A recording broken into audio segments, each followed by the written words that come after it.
Ba sự đây nè tao cái này nhung trái chẳng ngày nay nhung màu bà hàng pi rồi bị thuê rung chè bông ôn nơi không chat chi vì thế hỏi bông ôn hai thlop khen cái thuê ấy và ta đang thay thuê mấy nhẹ khe từ nào ăn mà giang hồi vì lươn hồi free thì ép nặng trứng còn mà khát pe dú nhung nòm bông ôn từ thuê mang tới trứng này cái này nè thời down cầm thi ní chat GPT ní không App Store ក៏មានក្នុង Play Store ក៏មានដែរអញ្ចឹងបងប្អូនគ្រាន់តែឡើងមក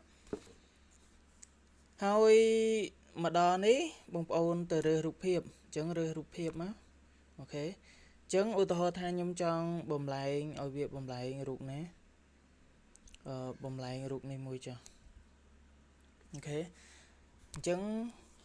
ពេលបំលែងយើងសរសេរមក grant the photo to នេះ to Keyblink នេះក៏បានដែរបងប្អូនអាហ្នឹង mode វា style វាអញ្ចឹងបងប្អូនហើយអាហ្នឹងយើងរងចាំដែរវារៀងយូរពេលខ្លះលឿនតាមជាក់ស្ដែងក៏យើងរងចាំទៅ free ទេហើយវាធ្វើមកតំណងស្អាតចាំមើលបងប្អូនរងចាំតិចទៅ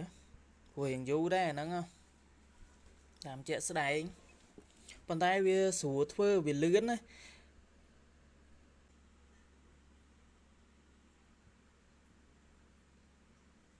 អូខេឥឡូវវាចេញមកនេះបងប្អូននេះចេញមកអូខេតំណងប្លែកម្យ៉ាងយើងមើលទៅជាក់ស្ដែងវាប្លែកម្យ៉ាងហើយមួយទៀត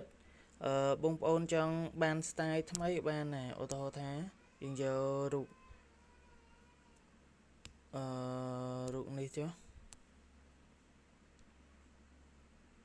ហើយយើងខ្ជិលសេអាច copy អាចាស់ហ្នឹងក៏បានដែរក៏យើងដូរ style វាហើយដូរ style វាជាចាំមើលខ្ញុំប្រាប់ style ដូរជា style វាជា pixel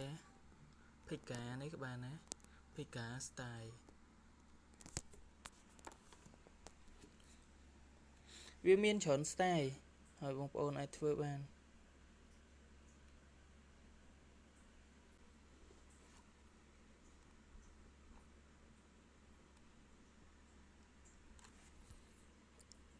អូខេបងប្អូនឥឡូវវាចេញនេះតាមពិតអានេះរូបយើងរៀងឆ្ងាយផងពេលអញ្ចឹងបានវារៀងក្របរូបរៀងឆ្ងាយគេតដងប្លែកម្យ៉ាងយើងចង់បានអញ្ចឹងក៏បានអីក៏បានគេនេះប្លែកម្យ៉ាងគេ